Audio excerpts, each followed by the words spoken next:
Well, howdy, howdy, old friends. Today is a great day because we are looking at new pots. Well, old pots, right? So, just a few days ago, I was talking with a dear friend of mine, and she was in a pretty bad way. She was pretty depressed, and I was just very scared for her. Yeah, and I just gave her a big hug and held her and just told her that I loved her, you know. And, you know, trying to console her and stuff. And I guess what people normally do is they normally sit down and they just start talking about her problems, right? And she'd be sitting there and staring off, but I chose a little different route. I empathized with her for a while, and then I just started smiling at her, right? And making eye contact, and just kind of pouring love out on her through my eyes. And she started to pick back up and cheered up a lot, you know. I brought her out of a pretty dark place for a little while there. And that's pretty different than you would normally think, right? Someone's terribly depressed, you smile at them and just look at them. That makes them happier. Well, why is that? Now, if you were watching my soft white underbelly video, you know, I was peopling with you. And I've had so many people call in and say that they were crying, right? Well, and why is that? Well, I guess the question is did they have a choice in the matter? Did you choose to start crying or feel things? No. No, you didn't.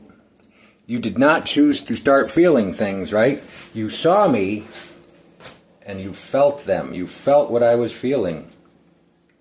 And that's really important, right? Okay, this is how peopling works. Now, in our brain, we have what's known as mirror neurons.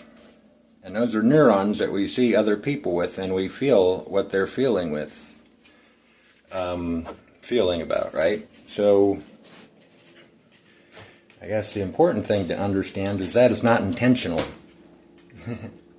Right? We don't choose that.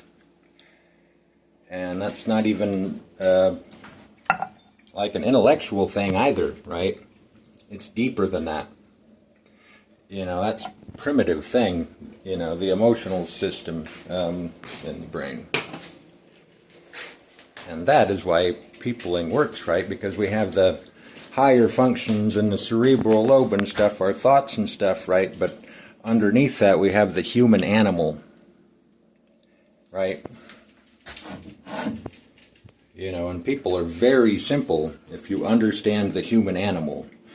You know, they seem extremely complicated and stuff because we listen to their thoughts and what they're thinking about, but, you know, our thoughts are not quite as logical as we may think, right? I mean, did you ever find it interesting that there's 7-some billion people on the world? And every single one of those people happens to, you know, be with the good people, right? You know, their group is the good people, the other groups are the bad people, right? They love, the other ones don't. You know, well, why is that? Is it their actions are different? No. It's because they think about it and they justify it, right? You know, we wrap our thoughts to go around our emotions, right? It's not the other way around.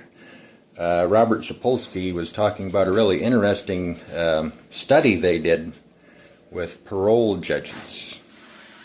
And right after lunch, they would approve about 60% of the paroles, and at 4 o'clock, none of them. And you know what? They had logical explanations for that. know, they thought that they were just being logical, but they were just being cranky. And, you know, their emotions, or their thoughts wrapped around, you know, their rationale, you know. They were thinking one thing, but, you know, it was kind of based on their feelings, right? And that's a good thing when it comes to peopling, you know. Do you see why peopling works? Because you can tap directly into people's emotions, right? You affect them directly. You're not going the long route through their thinking and stuff. You're cutting out the middleman and going straight for it. You know, before we had language and was able to say all this, you know, we had all of our emotional needs met. You know, that's just how the human animal works. And I guess the beauty of it is, well, you don't even really have that much of a choice, do you? You know, if I'm eliciting some emotion in you, you don't have a choice. You just feel it, you know. If you're open to it, you will feel it. Now, think of how isolated we are and yet connected. Right? We can talk to anyone in the world right now almost, you know, at a moment's notice, but we are lonelier than ever. Why do you think that might be? And why do you think that why people are so damn depressed these days? Well, why is that? Because text at a screen can't make eye contact, right?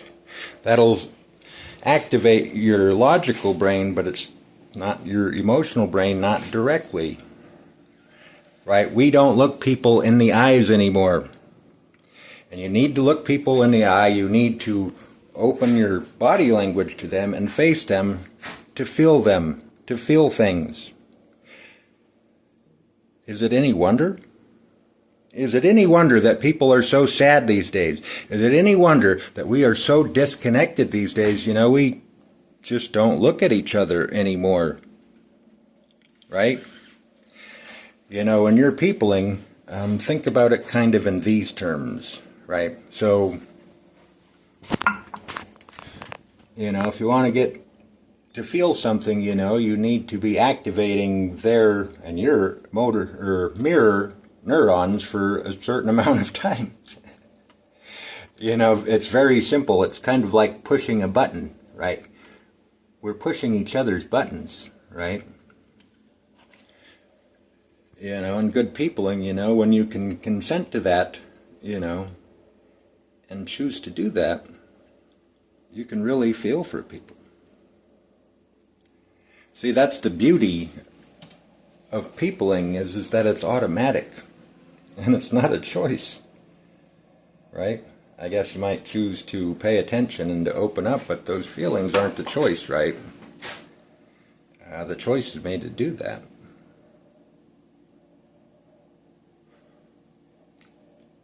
So, thank you very much for joining me, my friends. And keep peopling, and maybe I'll see you around sometime.